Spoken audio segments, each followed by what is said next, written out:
Olá! Bem, aqui nós estamos criando um canal para poder os alunos da Unipampa, os alunos de toda e qualquer universidade poderem assistir esse assunto que nós vamos tratar nesse canal de agora, tá? No caso, essas videoaulas que eu vou gravar, que são umas 5, 6, elas vão ser em cima de metodologia de pesquisa.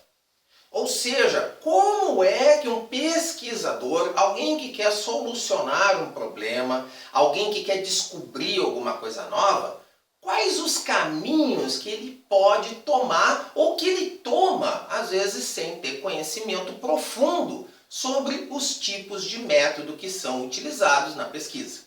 Então, por isso o nome, metodologia, logos, estudo, método, então uma sequência de passos que são seguidas para encontrar a solução do problema, correto? Então o que nós vamos fazer aqui é estudar os diferentes métodos, metodologia de pesquisa, ok?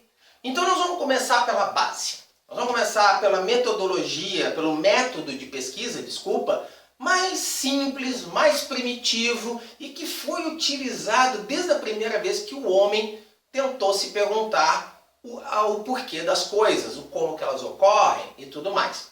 Esse método foi, se eu não me engano, batizado por Chalmers no livro dele O que é a Ciência Final, como indutivismo ingênuo. Então nós vamos agora ver o que é, quais os passos, o porquê deste nome tão singular, indutivismo ingênuo. Ok, então agora nós vamos começar a fazer algumas perguntas para nós mesmos, né? A primeira pergunta que a gente pode fazer quando toma contato com esse tipo de aprendizado, com esse tipo de estudo, é perguntar o que é ciência. O que é a ciência? Né? A ciência é a pessoa, é o estudo, o que é? O que a gente diferencia do científico e do não científico, né? Então, como podemos definir o que é ciência e o que é científico? E aí nós temos que também entender que ao fazer isso, a gente acaba diferenciando o que é ciência e o que é pseudociência. Então, ou seja, o que é ciência? Quer dizer, matemática é ciência, física é ciência, química é ciência e religião é ciência? Esoterismo é ciência? Muitos vão dizer que é ou que não é. Por quê? Porque vai depender dessas definições. O conceito que a pessoa tem sobre o que é ciência e para que ela serve vai acabar definindo isso. Então vamos tentar discutir brevemente essa questão. Bora. Então algumas respostas àquelas perguntas, né? Respostas válidas. A ciência é baseada no que podemos ver, ouvir, tocar, experimentar, etc. Né? Ou seja, as pessoas que veem a ciência desse jeito, eles entendem que a ciência ela é objetiva. Ela não é subjetiva, ela não é interpretativa, ela não vai usar nada que não possa ser comprovado. Correto? Essa é uma primeira resposta. Tá? Ou seja, o que está aqui, ó, conhecimento científico é um conhecimento comprovado. O que é comprovar? Né? Significa que a pessoa diz que tal coisa é assim, e outra pessoa vai lá, testa e comprova, ou seja, confirma aquilo que a pessoa primeira disse. Né? Então isso é uma comprovação. As teorias científicas são derivadas de maneira rigorosa, vamos lá, obtenção de dados, de experiências adquiridas por observação e experimentação. Ou seja, dentro desse conceito, a ciência só pode ser obtida quando eu tenho um conjunto de informações, no caso aqui nós chamamos de dados, né? E esses dados foram obtidos através de observações e experimentação, experimentos, né? Alguma coisa que a pessoa fez, criou e obteve um resultado que foi então anotado e transformado num dado. Bom, essas são algumas questões apenas, não são todas. Várias respostas nós podemos colocar aqui. Essas são apenas algumas para começar a entender e começar a discutir isso como um estudo. Segue vai. Bom, então vamos ver o seguinte. Nós estamos lidando com o primeiro método mais simples, chamado indutivismo ingênuo, definido por Chalmers em 1993, através do livro dele O que é Ciência Final. Tá? E aí ele diz o seguinte, ele define esse método como indutivista por quê? Porque esse método utiliza um raciocínio indutivo, ou seja, ele induz o resultado. Faz parte do método. Ele é induzido dentro dele mesmo. Então, por isso, indutivismo. E ele chama de ingênuo por causa do ponto de vista infantil. Isso nós vamos entender daqui a pouquinho. Tá? Ou seja, é um ponto de vista em que se obtém os dados através do pesquisador que tem pré-requisitos rígidos, né? E que a veracidade e comprovação do que é estudado é fácil de ser comprovada. Ou seja, a lei ou a solução do problema ela é obtida a partir dos dados e os dados nos fornecem isso e mais nada. Então, nesse ponto, Chalmers, que critica muito esse método, ele coloca que esse é um método ainda infantil. Infantil no sentido de imaturo, ainda não é uma mentalidade científica desenvolvida. É nesse sentido que ele coloca, correto? Então, vamos lá. Por onde que o indutivismo ingênuo ele começa? Ele coloca aqui, o indutivismo ingênuo começa pela observação. Ou seja, a pessoa, o pesquisador, quem está tentando, ela se depara com uma situação que ela observa. Então, se ela está observando, o principal foco que a gente já vai começar a enxergar é que o pesquisador utilizou, por exemplo, os olhos. Né? Então, por exemplo, aquela famosa expressão, né, acho que foi Newton, da maçã, né, que caiu, e aí a partir daquela observação de uma maçã caindo, ele chega a uma conclusão. Existe uma força de atração. Existe alguma coisa que puxou aquela maçã até o chão, de onde ela estava. Isso é uma observação, correto? Então, é a base de todo o método do indutivismo ingênuo, correto? É a observação. E aí, então, nessa definição do método, existe parâmetros em que esse observador, a pessoa que faz a observação, tem que ter. Por exemplo, um observador científico deve ter órgãos sensitivos normais e inalterados e deve registrar fielmente o que puder ver e ouvir.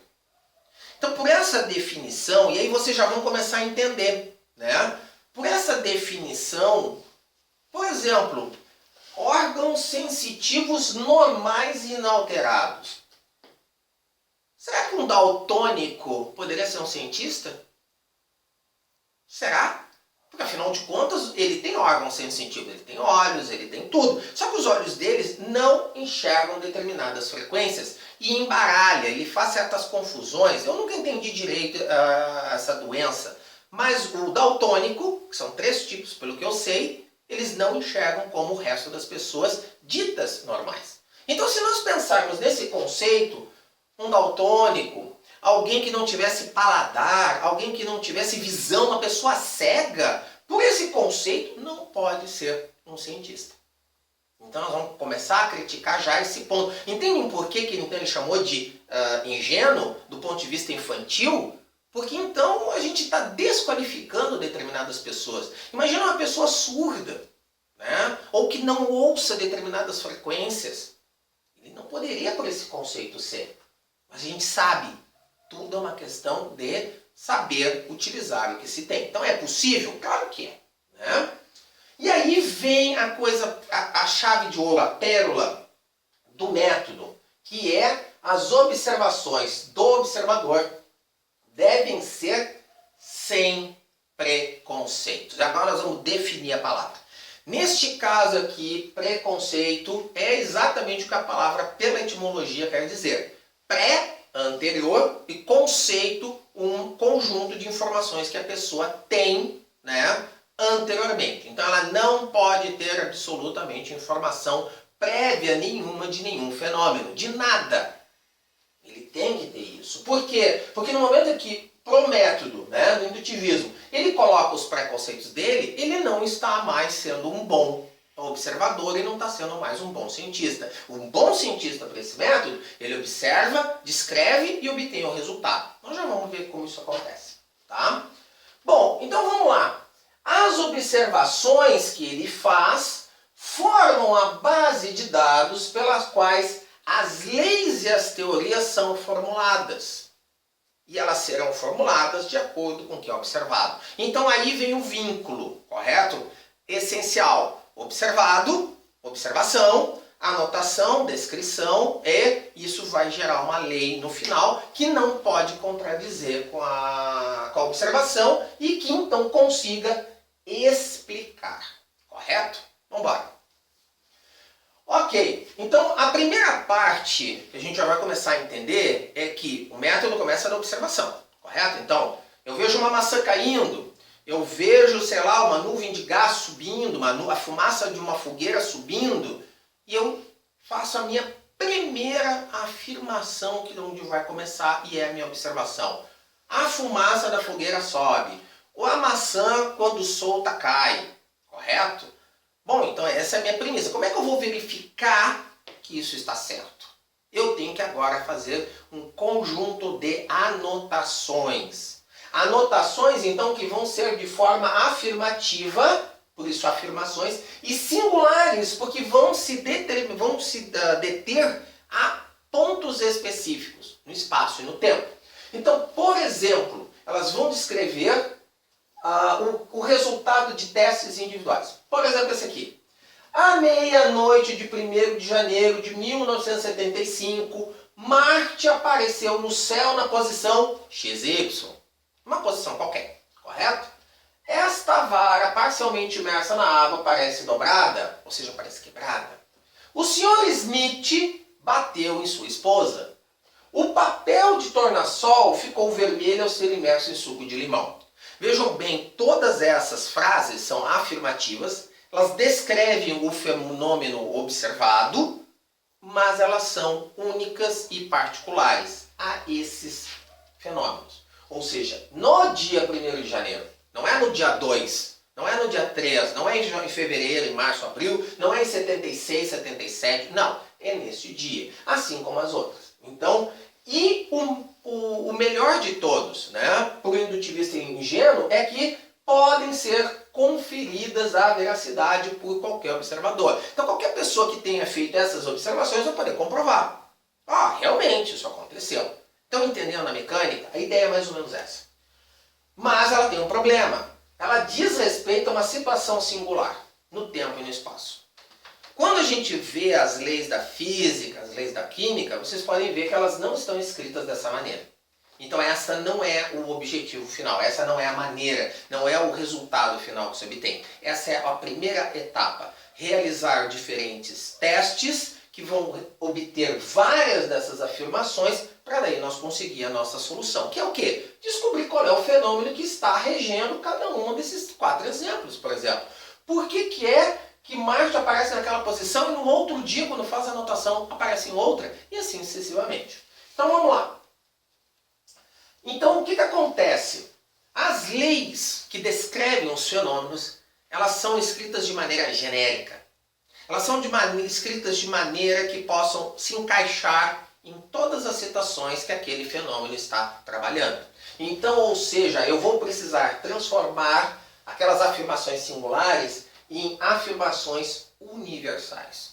Ou seja, universal no sentido não de universo galáctico, mas no sentido de variedade de situações dentro daquele escopo.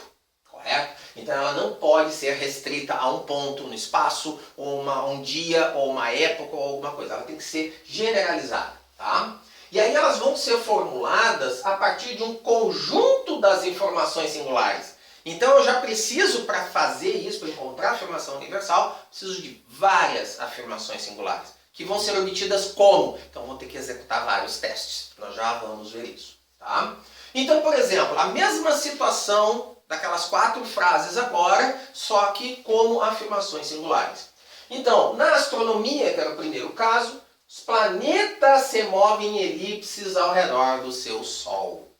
Vejam, agora ele não determina só a questão de Marte, Júpiter, Saturno, Urano, Netuno, Terra. Não, ele fala todos os planetas, correto? Não é só do nosso sistema solar, é de qualquer sistema estelar, correto? É uma lei universal. Assim como a lei da física, quando um raio de luz passa de um meio para o outro, muda de direção de tal forma que o seno do ângulo de incidência dividido pelo seno do ângulo de refração é uma característica constante do par em média. Vejam bem, é um texto bem mais complexo, bem mais complicado. Mas se eu pegar dois materiais, souber os índices de refração de cada um, eu vou saber direitinho qual é o ângulo de incidência para o ângulo de refração, correto? Explica o meu fenômeno. Na psicologia, no caso, né, da terceira frase, animais em geral têm uma necessidade inerente, algum tipo de liberdade agressiva. É a maneira como a psicologia explica porque o coitado do senhor Smith, né, bateu na infeliz da esposa dele, que talvez não merecesse nada. Né? Ele não deveria ter batido. Mas por que ele bateu? É a explicação dela. Né? E na química, os ácidos fazem o papel tornassol ficar vermelho. Então aí tem toda a explicação de pH. Né? E o papel tornassol tem uma substância que então quando entra em contato... Mas veja bem, não é suco de limão, não é ácido clorídrico, não é ácido sulfúrico, é qualquer meio ácido. Aí tem uma definição para essa palavra. O que é um meio ácido? Correto? Mas quando isso acontecer, vai tornar o papel tornassol ficar vermelho. Vejam, todas essas frases, todas essas afirmações singulares podem ser verificadas, testadas por absolutamente qualquer pessoa, correto? Tendo conhecimento dessas leis. Tá? E elas não dizem mais respeito a uma situação singular, agora elas são genéricas. Se eu olhar um planeta, eu vou saber que aquele planeta está naquela situação com relação ao seu Sol, com relação à sua estrela, e assim sucessivamente. Vamos embora. Então vamos lá. Mas eu tenho, através de testes, que vão me gerar as afirmações singulares, eu tenho que transformar elas agora em afirmações universais. Então eu tenho um processo de transformação aqui. Né? Então eu tenho que transformar esta frase, à meia-noite, não sei o que, Marte apareceu na posição X e Y, para esta, os planetas se movem. Então o que acontece? Eu vou precisar, para fazer essa transformação, a primeira coisa é um número enorme de outras observações do mesmo fenômeno, só que variando outras coisas. Correto? Então, no caso aqui da astronomia, eu não vou ter que observar somente Marte. Eu vou ter que observar Urano, Netuno, Plutão, o próprio Sol. Né? Vou ter que observar todos os planetas. E vou ter que observar não só nesse dia 1º de janeiro. Eu vou ter que observar o ano todo, durante 2, 3, 4, 5 anos. Vou ter que fazer um número de observações enorme, todos os dias, na mesma hora, ou em horas diferentes, né? No mesmo dia, observar de hora em hora. Eu vou estar mudando alguns dos parâmetros. Por quê? Porque a premissa desse método determina que se eu tiver um número muito grande de informações, eu vou poder determinar o que tem de fator em comum entre elas, que esse fator em comum é o que deve estar regendo o meu fenômeno. Né? Então eu vou precisar dessas três condições. O número de proposições de observação que forma a base de uma generalização deve ser grande, ou seja, número de testes. 2. As observações devem ser repetidas sobre uma ampla variedade de condições. Então não adianta eu fazer 100 observações, todas elas sempre igualzinho nas mesmas condições. Eu tenho que variar alguma coisa, tá? Então vamos lá, vamos entender, tá? Então preciso desse grande número de proposições. Tá?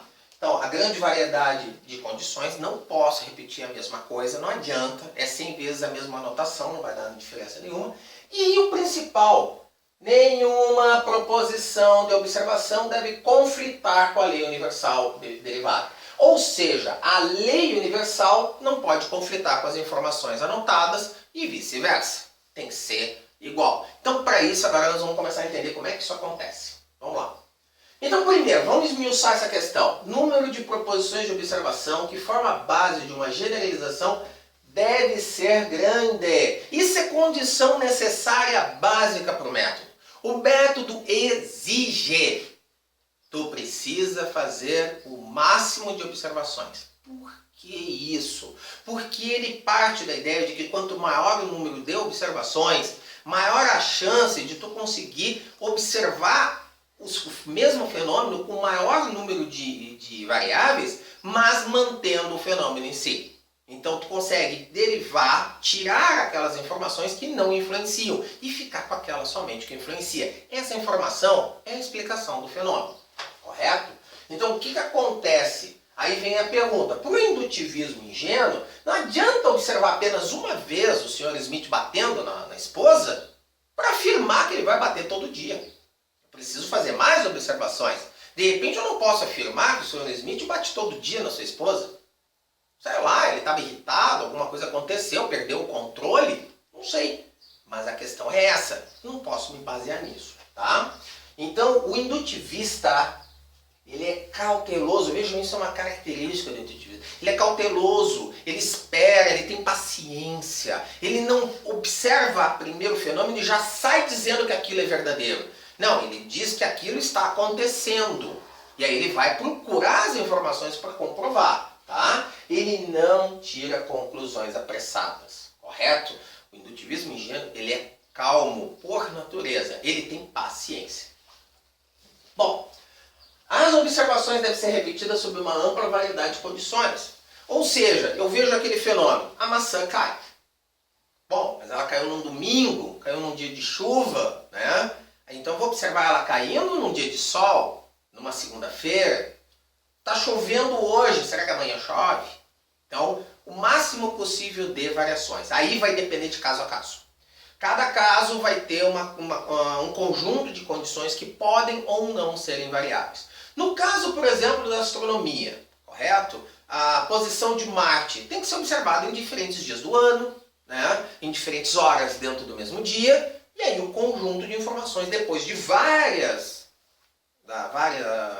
variáveis mudadas, então vai nos dar a informação que nós queremos. Tá? Então, ou seja, para o indutivista, ele precisa explorar todas as alternativas para ter certeza que está tendo uma observação adequada do fenômeno. Isso é premissa também no método. Bora. 3. Nenhuma proposição de observação deve conflitar com a lei universal. Ou seja, né, se a lei escrita universal a lei universal fosse escrita desse modo, o Sr. Smith tem uma necessidade inerente de algum tipo de liberdade agressiva. Então significa que é só o Sr. Smith. Um lobo, um cachorro, um gato não teria essa necessidade. Isso não explicaria qualquer outro fenômeno análogo a este, correto? Então não pode acontecer. Então, mas essa frase, animais em geral têm uma necessidade, se encaixa com qualquer uma delas e não contradiz o que foi observado, correto? Porque isso daí também tu não vai observar só o Sr. Smith, tu vai observar todas as pessoas, vai observar animais, diferentes tipos de espécie e vai determinar se todos eles têm isso ou não. Essa necessidade de uma liberdade agressiva, tá? Então, a primeira teria esse problema de ser exclusiva ao Sr. Smith. E a segunda, então, é a resposta do indutivismo à questão por que o Sr. Smith bateu na sua esposa. Vai. Bom, então como é que é feito isso? Através da indução. A indução é exatamente o que o nome diz. Tu vai conduzir, tu vai induzir o resultado para aquilo que tu observa. Correto? Então o raciocínio que é feito para que se faça uma afirmação universal a partir de várias afirmações singulares é chamado de raciocínio indutivo ou indução. Por quê? Porque depois que o resultado final é condicionado, porque o resultado final é condicionado e dirigido a satisfazer a observação e nunca o contrário. Correto? Então, ou seja, eu já comecei a observação, é isso que eu comecei falando. Quer dizer, eu já observo, a maçã cai, a fumaça sobe, né? Sei lá, qualquer coisa. Então eu já comecei com uma afirmação inicial. E ela é quem está me conduzindo. Então eu não vou utilizar, obviamente, nenhuma observação que me contradita isso. Eu estou induzindo já o meu resultado já no começo. Porque eu vou fazer observações de modo que comprovem aquela primeira observação que eu realizei. Tá? Então o que acontece? Então o princípio da indução ele é mais ou menos descrito dessa forma. Se eu tenho um grande número de As, que foi observado sob uma ampla variedade de condições, E se todos esses As observados possuíam sem exceção a propriedade B, então todos os As têm a propriedade B. Esse é o raciocínio. Vou traduzir isso de uma maneira um pouco mais clara. Se eu observo uma maçã, uma caneta, se eu observo, sei lá, um tijolo caindo, não interessa que distância, não interessa em que dia, em que época, em que clima, não interessa. Sempre observo que um objeto cai. Então, o que todas as minhas observações têm em comum, independente do objeto, independente das condições climáticas, independente da condição tempo, espaço, todos os objetos têm a mesma propriedade. Ou seja, todos os meus As, que são os objetos, têm a mesma característica, a mesma propriedade B, cai. Então, todos os meus As têm a propriedade B. Todo objeto que for solto vai cair. Correto? Então, para o indutivismo é necessário que a ciência, agora sim, nós vamos começar a definir o que é a ciência para o indutivista. Ele é capaz de explicar e prever. Então, vamos lá. Como é que ele vai fazer a parte da explicação? A parte da previsão. A parte da explicação é que nós vimos até agora. Ele vai fazer o observado, ele vai ter observação, ele vai gerar a ideia original, vai realizar os testes, vai juntar todas as afirmações singulares, transformá-las através do raciocínio indutivo em afirmação universal, mas agora ele precisa fazer a segunda parte, isso é a explicação. Agora a segunda parte é prever. Então, ou seja, eu testei com tijolo, com maçã, com banana, com sei lá o que for, aí de repente surge um objeto novo na vida, um quadro. Eu pego o quadro e solto. Antes de soltar o quadro, a lei me diz, os objetos soltos na superfície terrestre acima da superfície dela cairão em direção à superfície. Eu solto o quadro e comprovo que ele cai, mas eu pude anteceder esse resultado. Isso é a previsão, correto? Para isso eu utilizo o raciocínio dedutivo. Então vamos lá, 2 exemplos. Todo metal se expande. Essa é a lei universal. Beleza, usei aço, cobre, ferro, ouro, todos eles se expandiam.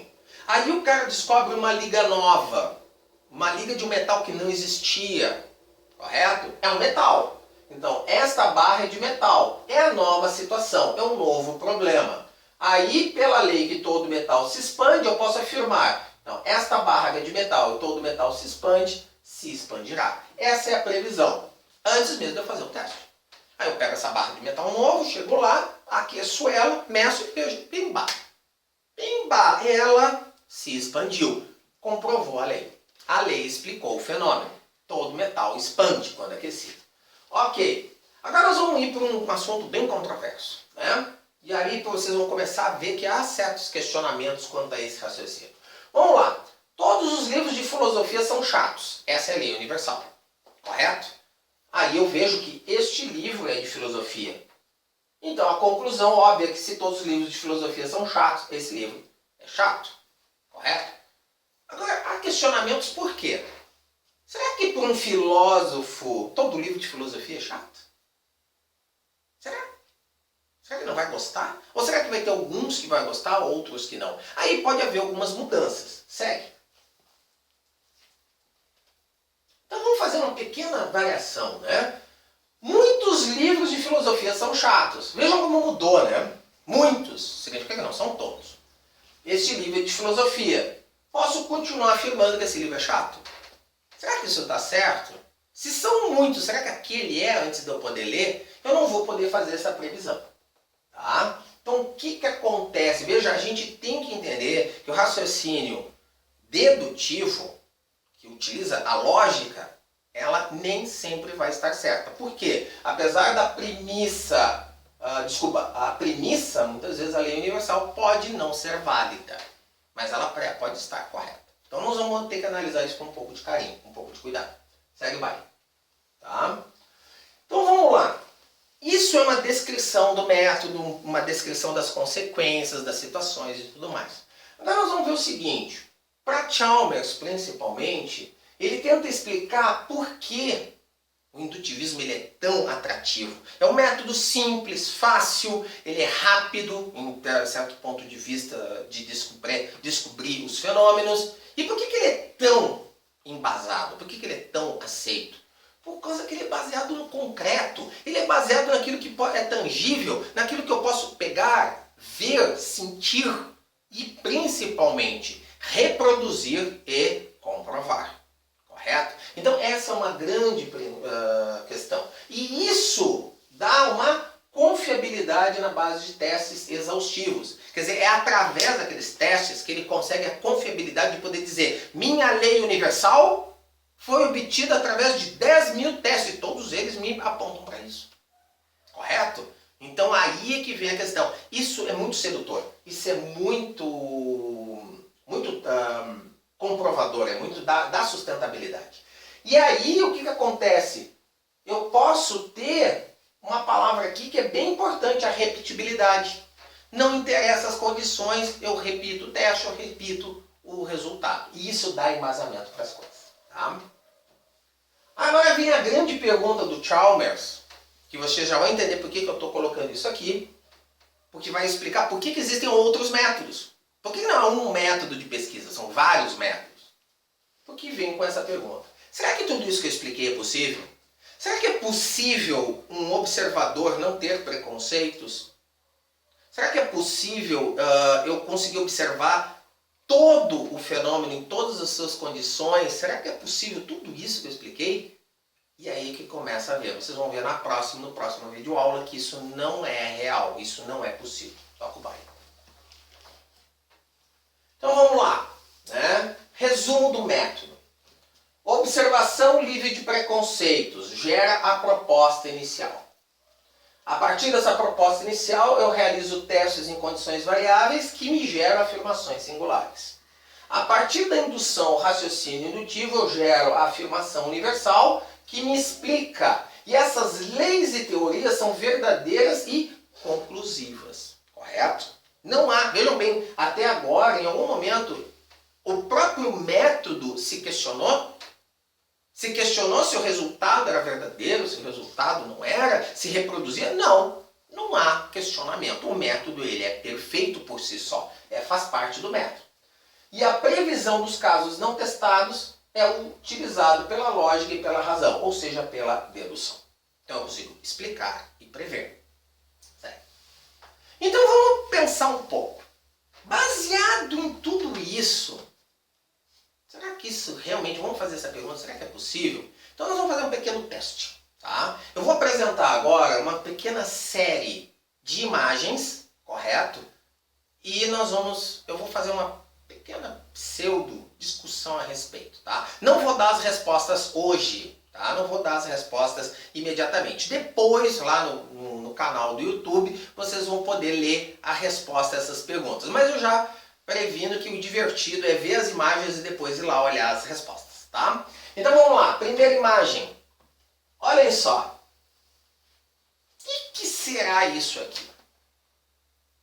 Parece com um canyon, parece com sei lá, o que me parece isso aqui? Parece um leito de rio abandonado. Não sei, realmente não sei, não consigo ter uma ideia olhando por isso aqui. Mas se eu tivesse que olhar e dar um chute, eu ia dizer, não, isso aqui é um canyon, isso aqui é uma fenda numa terra, alguma coisa assim, né? Ou alguém que escavou, né, passou com um equipamento ali na terra e deixou essa vala aí bem triangular. Vamos para a próxima. Olha só que coisa linda, né? Dá até vontade de comer.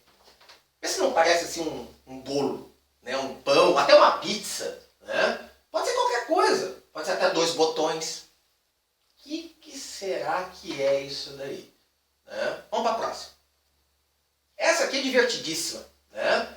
O que será que parece? Não parece até uma... Eu diria que até uma pirâmide, né? Depois de um bombardeio. Então parece um prédio em construção, ruína, sei lá, qualquer coisa. Vamos para o próximo. E esse aqui? Será um repolho visto de cima? O que será esse monte de escama? Será um botão de rosa? É vermelho, né, no meio e está amarelado? Pode ser, sei lá, um monte de salgadinho, né, num prato. Não sei. Vambora. Ah, esse aqui é sensacional, né? Parece um monstro de ficção científica. Parece que saiu de um filme da década de 60, né? Um monte de bocas cheias de dente, né? Horrível, né? Eu penso assim, ó, vou morrer. Será que é isso mesmo? Será que até agora eu tô dando alguma dentro? O que pode ser? Vambora. Próximo. Ah, esse aqui tá sensacional, né? Garanto que muitos de vocês já viram esse monstrinho.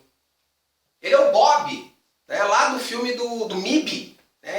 Ele apareceu como um prato, né, alienígena. É exatamente igual a ele. É sensacional. Isso aqui foi feito da filmagem. Só pode. Eu vi lá no filme. Bora. E esse aqui? Esse aqui já é mais uma ilusão de ótica, né? Então, a ideia dessa imagem, das próximas, é que é uma imagem parada. Mas parece um GIF. Se tu parar para olhar bem, daqui a pouco vai parecer que isso aqui está tudo em movimento. Segue. A mesma coisa esse aqui, né? Parece que eu tenho um quadrado aqui meio torto, mas não é. Esse aqui eu posso falar já agora. Isso aqui é simplesmente um truque de imagens por causa da mudança de padrão dentro do próprio sistema. Então aqui as linhas são nesse sentido, né, inclinadas nesta direção, e aí muda a direção e depois volta de novo para a direção original. E aí cria essa ilusão. O próximo.